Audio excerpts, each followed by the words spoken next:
નમસ્કાર, આપ જોઈ રહ્યા છો સ્પાર્ક ટુડે ન્યૂઝ। છોટાઉદેપુર જિલ્લાના કવાંટ ખાતે બાઇક ચોરી કરી ભાગતા ચોરને ઝડપી પાડવામાં આવ્યો। અર્ધનગ્ન કરી તેના વાળ કાપી તેને નગરમાં ફેરવવામાં આવ્યો, જેનો વિડીયો વાયરલ થઈ રહ્યો છે।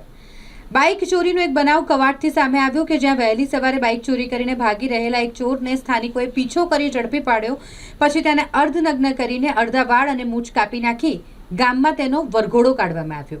આ ઘટનાનો વિડીયો સોશિયલ મીડિયા પર વાયરલ થઈ રહ્યો છે। જો કે બાઇકના માલિકે પોલીસ ફરિયાદ નોંધાવી નથી, જ્યારે તાલિબાની સજા આપી વરઘોડા કાઢી અપમાનિત કરવા મુદ્દે ચોરે પણ ફરિયાદ ન કરી। ગુનેગારો સામે જ હોવા છતાં પોલીસે કોઈ ફરિયાદ ન નોંધાવતા લાચારીમાં બંનેને જવા દેવા પડ્યા। મોટી ચીકલી રાકેશ જામસિંહ નામ છે મારું। સવારમાં 5:30 અમે લોકો શાકભાજી લઈને આવ્યા।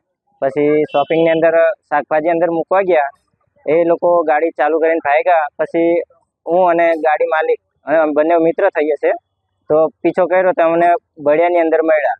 પછી બળિયાથી પકડીને લાવ્યા, અહીંયા અમે વરઘોડો કાઢ્યો, પોલીસ સ્ટેશને લઈ ગયા। પછી પોલીસ સ્ટેશને કીધું કે દવાખાને લઈ જાઓ, તો દવાખાને લઈ ગયા, પાટાપાટી કરાવી।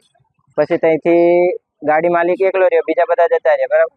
એટલે પછી એમ કહે છે કે ફરિયાદ કરવાની, એમ તો એ ભાઈ કે એકલો હું કરું, ફરિયાદ નહીં કરી। પછી એને મોકલી દીધો બસમાં બેહાડે।